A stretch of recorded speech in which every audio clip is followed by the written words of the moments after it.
شخص اور شاعر انتظار حسین۔ ذکر میر میں آیا ہے کہ ایک درویش میر احسان اللہ خان تھے۔ کوئی ان کے گھر جا کر پکارتا تو وہ کنڈی کھول کر باہر آتے، کہتے کہ احسان اللہ گھر پر نہیں ہے، اور پھر اندر جا کر دروازہ بند کر لیتے۔ اور الف لیلہ میں خلیفہ بغداد کی داستان ملتی ہے کہ راتوں کو بھیس بدل کر شہر میں گشت کرتے تھے اور رعایا کا حال معلوم کرتے پھرتے تھے۔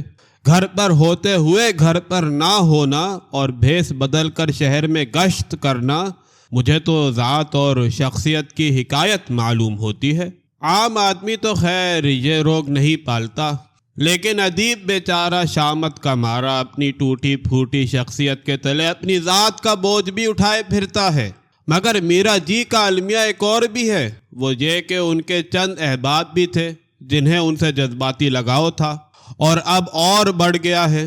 میں اور میرا جی قسم کے عنوانات رکھنے والے مضامین ہم سب نے پڑھ رکھے ہیں، اور میرا جی کی قیمت پر یاروں کا پرچار ہوتے خوب دیکھا ہے۔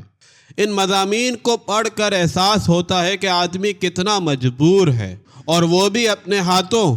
میں نہ میرا جی کے حلقہ احباب سے تعلق رکھتا ہوں، نہ ان کا ہم عصر ہوں۔ وہ اور نسل کے آدمی تھے، میں اور نسل کا آدمی ہوں، بس مجھے ان سے نہ ذاتی لگاؤ ہے نہ ایسی ہمدردی ہے۔ لیکن بچپن سے اتنا ضرور سنتا آیا ہوں کہ ایک مرد درویش تھا جس کا جسم رات کو ٹکڑے ٹکڑے ہو جایا کرتا تھا، مگر صبح ہونے پہ وہ جڑ بھی جایا کرتا تھا۔ میرا جی پر لکھی گئی تحریروں میں شخصیت کے بکھرے ہوئے پہلو بکھرے ہوئے ہی رہے۔ ان میں ترتیب اور ربط تو تب ہی نظر آتا جب شخصیت کی اوپری سطح سے گزر کر ذات کی گہرائیوں تک پہنچنے کی کوشش کی جاتی۔ میرا جی گرمیوں میں اور کوٹ پہنتے تھے، میرا جی کے ناخنوں میں میل پھنسا رہتا تھا، میرا جی ہاتھ میں 3 پنی کے گولے رکھتے تھے، میرا جی نے میرا سے عشق کیا تھا، میرا جی شراب پیتے تھے۔ یہ سب واقعات ہیں۔ یہ تمام تجربے کن کیفیات سے گزر کر شاعر کے لیے واردات بنتے ہیں، ذات کی گہرائی میں کس کس جذبے اور کس کس خیال سے مل کر نیا جنم لیتے ہیں۔ اصل بات تو جاننے کی وہ ہے۔ فیض صاحب نے میرا جی کے تنقیدی مضامین کو ان کی شاعرانہ شخصیت کی نفی ٹھہرایا ہے۔ آخر فیض صاحب بھی تو اسی نسل سے ہیں جو ذات کو شخصیت سے عبارت کرتی تھی اور شخصیت کو نرالا پن سمجھتی تھی، اور اس کا عکس تحریر میں تلاش کرتی تھی۔ اس تصور کا کرشمہ تھا کہ پچھلے دور میں افسانے کے کردار زمین سے بالشت بھر اونچے اٹھے ہوئے تھے، اور افسانہ نگار اور شاعر پنجوں کے بل چلتے تھے اور کردار بننے کی کوشش کرتے تھے۔ میرا جی کے شخصیت نگاروں نے ان کے شخصی واقعات کو خوب مزے لے لے کر لکھا ہے۔ ان کی پیش کی ہوئی شخصیت کو ذات سمجھا گیا اور ان کی شاعری میں اس کا عکس تلاش کیا جانے لگا۔ ان کی نگارشات کے کسی حصے سے اس تصور کی نفی ہوتی نظر آئی تو اسے میرا جی کی شاعرانہ شخصیت کی نفی قرار دیا گیا۔ میرا جی کے جن تنقیدی مضامین کو فیض صاحب نے ان کی شاعرانہ شخصیت کی نفی ٹھہرایا ہے، وہ اصل میں افسانوی میرا جی کی نفی ہیں۔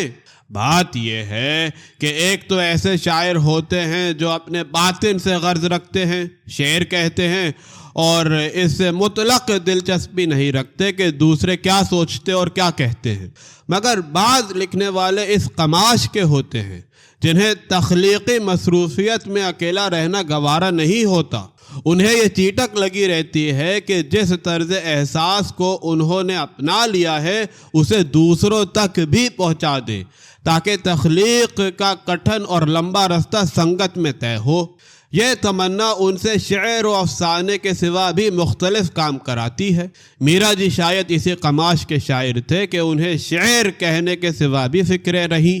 ایک ادبی انجمن میں شامل ہو کر اسے تحریک بنانے کی کوشش کی، ادبی دنیا سے منسلک ہوئے، پھر خیال نکالا، کبھی غیر زبانوں سے شعر کے ترجمے کیے، کبھی اپنے ہم عصروں کی نظموں کی تفسیریں کی، کبھی شاعروں پر مضامین لکھے۔ میرا جی کو پراگندہ طبع سمجھنے والوں کو شاید ان سرگرمیوں میں بھی پراگندگی نظر آئے۔ سب سے زیادہ پراگندگی تو انہیں اس بات میں نظر آنی چاہیے کہ ایک مضمون 20ویں صدی کے کسی یورپین شاعر پر ہے تو دوسرا قدیم ہند کے کسی شاعر کے بارے میں۔ کبھی وہ بات فرانس کے ادب کی کرتے ہیں اور کبھی کوریا اور جاپان میں نکل جاتے ہیں۔ بات یہ ہے کہ ادب میں روایت سے بغاوت کا عجب ڈھنگ ہوتا ہے۔ کوئی نیا خیال اچانک آ لیتا ہے اور ساتھ ہی کوئی بہت پرانی بات یاد آ جاتی ہے۔ اظہار کے نئے طریقے دلوں کو کھینچتے ہیں اور اسی کے ساتھ روایت کی کسی گمشدہ کڑی سے رشتہ استوار کرنے کی حسرت پیدا ہو جاتی ہے۔ مگر میرا جی کے دور کا انداز نرالا تھا۔ قدیم کا احساس تو سرے سے غائب تھا اور جدیدیت ایک افواہ کی صورت میں یاروں تک پہنچی تھی۔ میرا جی یہ کوشش کرتے نظر آتے ہیں کہ جو نیا خیال افواہ کی صورت ادیبوں کو اوڑھ کر لگا ہے وہ ان کے طرز احساس کا حصہ بن جائے، اور یہ کہ اردو زبان و ادب کی جو کڑیاں گم ہیں انہیں تلاش کیا جائے اور کڑیاں مضبوط کی جائیں تاکہ نیا خیال ہمیں بہا کر نہ لے جائے بلکہ ہماری زمین میں پیوست ہو جائے۔ گویا وہ فکر و احساس کی دو طرزوں کے سنجوگ کے لیے کوشاں تھے۔ اس طرح سے دیکھیں تو میرا جی کی روایت سے بغاوت ایک محدود روایت کو توڑ کر ایک وسیع تر روایت کا احساس پیدا کرنے کی کوشش ہے۔ اس لحاظ سے وہ ایک طرف روایت پرست اور دوسری طرف اپنی نسل کے کیا سیاسی اور غیر سیاسی دونوں طرح کے ادیبوں سے مختلف ہیں۔ روایت سے بغاوت ان کے یہاں بدلے ہوئے طرز احساس کو سمجھنے اور اپنانے کی کوشش ہے۔ اس اعتبار سے ان کے وہ کوتک بھی سمجھ میں آ سکتے ہیں جو وہ اپنی ذات کے ساتھ کر رہے تھے۔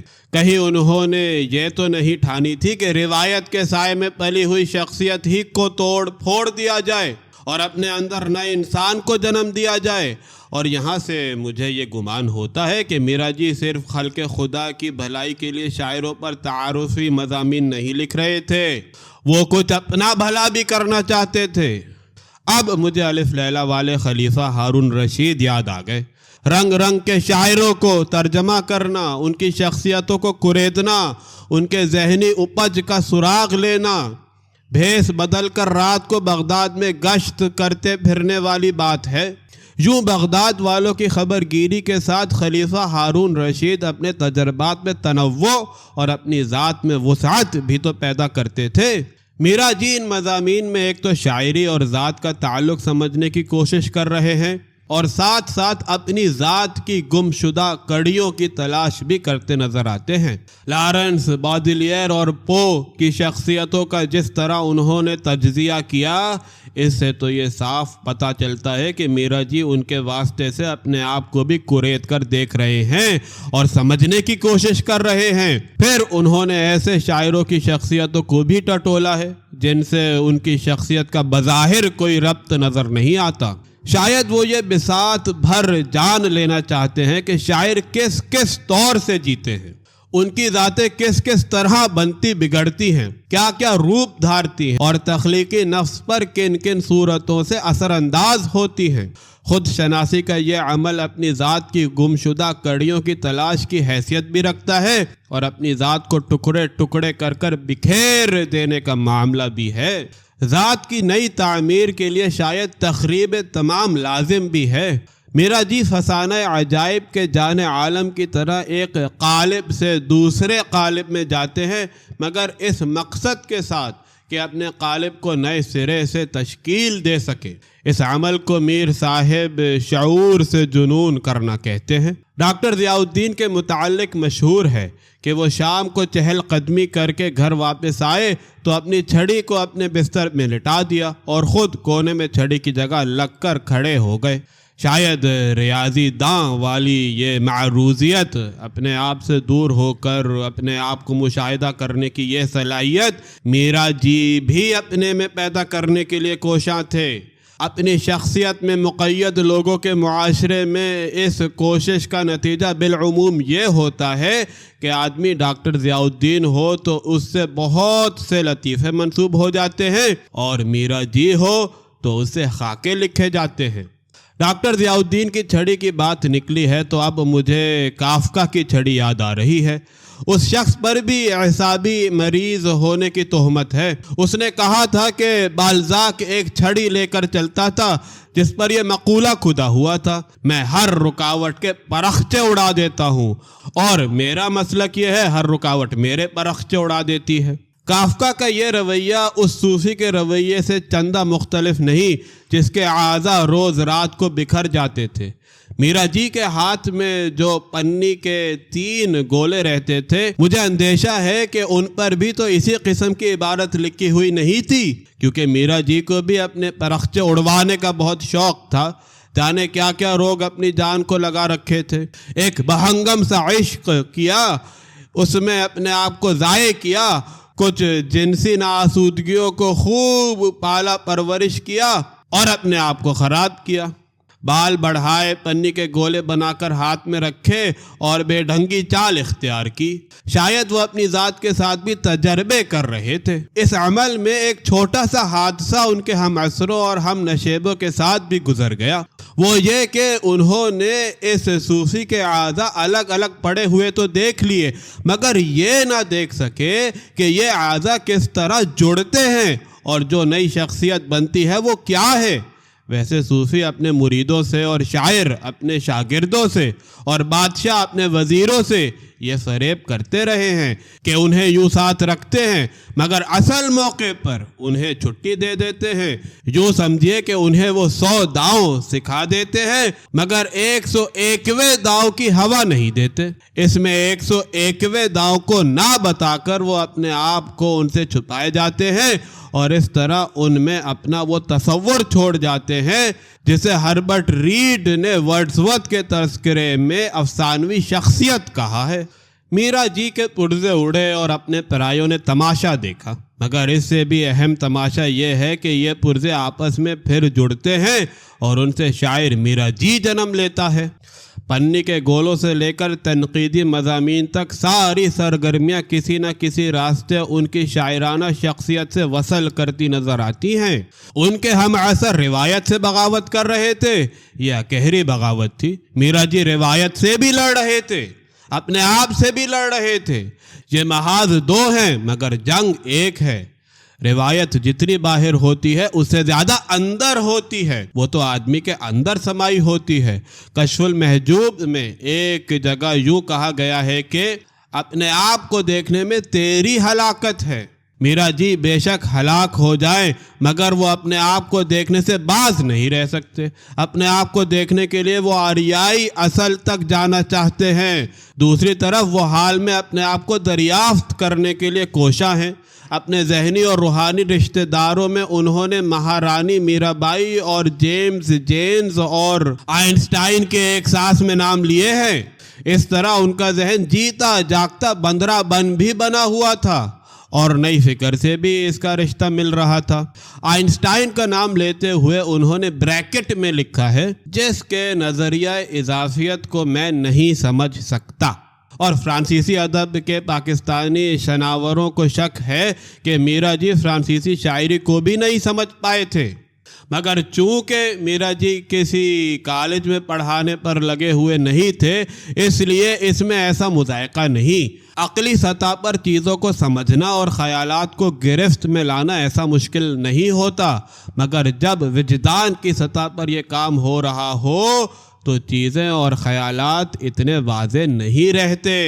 ہمارے ہاں سر سید احمد خان کے زمانے سے نئے خیال سے اور مغربی ادب سے رشتہ جوڑنے کی کوششیں ہو رہی تھیں، مگر غیر تخلیقی طریقے پر میرا جی یہ رشتہ تخلیقی طور پر قائم کرنے کی کوشش کر رہے تھے۔ اس لیے ظاہر ہے کہ انگریزی ادب کو وہ اس طرح نہیں سمجھ سکتے تھے جس طرح پروفیسر کلیم الدین احمد سمجھتے تھے، اور فرانسیسی شاعری ان کی مٹھی میں اس طرح بند نہیں ہو سکتی تھی جیسے پروفیسر محمد حسن عسکری کی مٹھی میں بند ہے۔ جس طرح پھٹے ہوئے دودھ میں پھٹکے تیرتی ہیں، اس طرح میرا جی کے زمانے کے ادب میں کچھ مارکسیت، کچھ فرائیڈ، کچھ ایلیٹ، کچھ گورکی، کچھ موپساں پھٹکوں کی طرح تیرتے دکھائی دیتے ہیں۔ میرا جی کی شاعری کم از کم پھٹا ہوا دودھ نہیں ہے، ان کے طرز بیان تک میں نیا لہجہ اور پرانا لہجہ شیر و شکر ہے۔ تنقیدی مضامین کی بھی نثر کی کیفیت یہ ہے کہ اسے مردہ علمی زبان بھی نہیں کہا جا سکتا اور وہ کوثر میں دھلی ہوئی اردو بھی نہیں ہے۔ اس میں ہندی لہجے کی تجدید کی گئی ہے اور ساتھ ہی یوں لگتا ہے کہ فقرے کچھ انگریزی نثر کی وضع کے ہیں۔ یوں اس نظر کا ایک نیا سا ذائقہ ہو گیا ہے۔ یوں ذائقہ بدلنے کے لیے بعض لکھنے والوں نے تھوڑے ہندی الفاظ حفظ کر لیے ہیں اور بعض انگریزی تنقید کی اصطلاحوں کے اردو مترادفات کی فکر میں غلطہ رہتے ہیں۔ میرا جی کے طرز بیان کی یہ نئی رنگت خالی ادب و زبان کے مطالعے کا فیض نہیں ہو سکتی۔ خالی ادب و زبان کا مطالعہ تو بس اتنا ہی فیض پہنچا سکتا ہے کہ سیماب اکبر آبادی اقبال کی زبان کی غلطیاں نکالے اور ڈاکٹر عبد الودود اور ان کے پاکستانی شاگرد غالب پر افسوس کرے کہ وہ اردو اور فارسی نہیں جانتا تھا۔ خالی ادب اور زبان کا مطالعہ طرز بیان میں تو کیا تبدیلی لائے گا، وہ تو بدلے ہوئے طرز بیان کو بھی نہیں سمجھنے دیتا۔ میرا جی کے شعر و نثر میں جو نیا طرز بیان نظر آتا ہے وہ اصل میں اس خانہ جنگی کا ثمر ہے جو اس شاعر کے اندر برپا تھی۔ روایت کے سائے میں پلی ہوئی شخصیت کو توڑ پھوڑ کر ایک نئی شخصیت تعمیر کرنے کی جد و جہد تحریر پر اثر انداز ہونی ہی تھی۔ انہوں نے گیت لکھنے کے لیے کبیر جی اور مہارانی میرا بائی سے شبہ اخذ نہیں کیے تھے، وہ ہندی روایت میں اپنی جڑوں کو تلاش کر رہے تھے اور مغرب کی نئی شاعری سے انہوں نے یک مشت استعارے اور تشبیہیں مستعار نہیں لی تھیں، بلکہ اس طرز احساس پر ان کے دانت تھے۔ وہ نئے اور پرانے طرز احساس کو ملا کر ایک نئی طرح کی شاعری کرنے کی کوشش میں تھے۔ جس شخص نے اپنے آپ کو اتنے شعور کے ساتھ بدلنے کی کوشش کی ہو، اس کے یہاں مشکل پسندی شاید اس کی ذاتی مجبوری تو نہیں ہو سکتی۔ ایلیٹ کا خیال یہ ہے کہ شاعری میں مشکل پیش آنے کے 3 سبب ہو سکتے ہیں۔ ایک سبب تو یہ ہو سکتا ہے کہ قاری کو پہلے سے ڈرا دیا جائے کہ دیکھو بھائی یہ شاعر بہت مشکل ہے۔ دوسرا سبب یہ ہو سکتا ہے کہ قاری شاعری کے نئے پن کو دیکھ کر بدک جائے۔ تیسرا سبب یہ ہو سکتا ہے کہ شاعر شخصی اسباب کے ہاتھوں مجبور ہو اور مشکل پسندی سے اسے چارہ ہی نہ ہو۔ مگر جس شاعر نے سیدھے سچے گیت اور شگفتہ و رواں غزلیں لکھی ہوں اسے تو مشکل پسندی پر مجبور نہیں سمجھا جا سکتا۔ البتہ یہ صحیح ہے کہ قاری کو میرا جی کی شاعری سے ڈرایا بہت گیا ہے۔ اب وہ ان کی نظموں کی طرف جاتا بھی ہے تو ڈرا ڈرا اور پھر ان کے نئے پن کو دیکھتے ہی بدک جاتا ہے۔ لیکن اتنا بھی ڈر کیا؟ میرا جی کوئی ہوا تو نہیں ہے۔ یہ بھی تو سوچنا چاہیے کہ شاعری میں مشکل پسندی اکثر شاعر کی کسی سنجیدہ تخلیقی امنگ کا بھی نتیجہ ہوتی ہے۔ کہیں ایسا تو نہیں ہے کہ میرا جی جس طرح اپنے اندر ایک پرانی شخصیت کو مار کر ایک نئی ذات کی تخلیق کے لیے کوشاں تھے، کچھ اسی قسم کی کوششیں وہ شاعری میں بھی کر رہے ہوں؟ کہیں یہ مشکل پسندی نئے اور زیادہ گہرے معانی کی تلاش تو نہیں؟ کہیں یہ مشکل پسندی صداقت احساس کی خاطر تو نہیں؟ جدید عہد میں انسان کا تجربہ سیدھا سادہ نہیں۔ مثلا آگے لوگ مذہبی ہوا کرتے تھے یا دہریے ہو جاتے تھے، مگر اب مذہبیت اور دہریت کے درمیان بہت سے پیچ در پیچ راستے پیدا ہو گئے ہیں۔ میرا جی جس نئے خیال سے رشتہ جوڑنے کے لیے کوشاں تھے، اس نے آدمی کے اندر 100 طرح کے خوف، شکوک، مایوسیاں اور پریشانیاں پیدا کی ہیں۔ چیزوں کے بارے میں اس کا رد عمل پیچیدہ اور متضاد قسم کا ہوتا ہے۔ یوں سمجھیے کہ 20ویں صدی کیا آئی، سچ مچ 14ویں صدی آ گئی ہے، اور قیامت پر جس کا ایمان نہیں رہا ہے وہ بھی کسی نہ کسی قیامت سے ڈرتا رہتا ہے۔ ایسی صورت میں تجربے کا سیدھا سچا بیان بھی پیچیدہ ہو سکتا ہے۔ اور یہاں پھر ایلیٹ کو یاد کیجئے جو کہتے ہیں کہ جدید تہذیب بہت سی پیچیدگی اور تنوع کو احاطہ کیے ہوئے ہے۔ یہ تنوع اور پیچیدگی جب منجے ہوئے شعور پر اثر انداز ہوگی تو اس سے اثرات بھی اتنے ہی پیچیدہ اور متنوع پیدا ہونے چاہیے۔ اس لیے اب شاعر کو زیادہ ایمائیت سے کام لینا پڑتا ہے اور ضرورت پڑے تو معانی سمونے کی خاطر زبان کی توڑ پھوڑ بھی کرنی پڑتی ہے۔ ویسے یہ بات اتنی مختصر نہیں ہے جتنی مختصر کر کے میں نے یہاں پیش کر دی ہے، مگر یہ میرا موضوع بھی نہیں ہے۔ میں تو صرف اتنا اشارہ کر رہا ہوں کہ اگر نئے زمانے کے کسی لکھنے والے کے ہاں ابہام اور پیچیدگی نظر آئے تو اسے اس راستے سے بھی سمجھنے کی کوشش کرنا چاہیے، اور میرا جی کے سلسلے میں تو یہ بات لازماً ذہن میں رکھنی چاہیے کہ وہ تو اس نئے طرز احساس کی خاطر زبان تو کیا اپنی ذات سے بھی برسر پیکار تھے۔ اپنے آپ سے لڑنا، روایت کے ماتحت بنی ہوئی شخصیت کو توڑ پھوڑ کر نئے سرے سے اسے تعمیر کرنا کہ وہ نئے طرز احساس کی حامل بن سکے، ایک درد بھرا عمل ہے۔ اس سفر میں مسافر بہت رنج کھینچتے ہیں۔ یوں شعر و افسانہ نہ درد و کرب سے مخصوص ہیں، نہ آسودگی اور خوشحالی کے مرہون منت ہیں، مگر دیکھا گیا ہے کہ لکھنے والوں کی کم نصیب برادری کو وقتاً فوقتاً ایک آدھ قربانی ضرور دینی پڑتی ہے۔ شاعری بعضوں کے لیے ذریعہ عزت ہوتی ہے، بعض کے لیے فیشن، مگر کسی کسی کو وہ بار امانت اٹھانا پڑتا ہے جنہیں پہاڑ بھی اٹھانے سے انکار کر دیتے ہیں۔ وہ صلیب پر چڑھتا ہے اور درد دل جمع کر کے دیوان کرتا ہے۔ میرا جی نے لارنس کو جو خراج عقیدت پیش کیا تھا وہی شاید میرا جی کو پیش کرنا بھی درست ہوگا۔ کہتے ہیں اگر وہ اپنے آخری ایام میں ایک ایسا ڈھانچہ بن کر رہ گیا جو ناممکن خوابوں میں کھو کر ان کی پرورش کر رہا ہو تو یہ صورتحال سہنے والے کے لیے تو المناک اور درد انگیز تھی، لیکن ہم دور سے دیکھنے والوں کے لیے، خارجی تماشائیوں کے لیے اس کا درد، اس کی اذیت، اس کی تیرہ بختی ایک اجالا تھی، علم کا ایک نور۔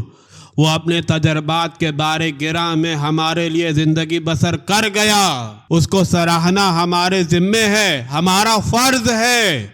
نامراد نازیست کرتا تھا، میر کا طور یاد ہے ہم کو۔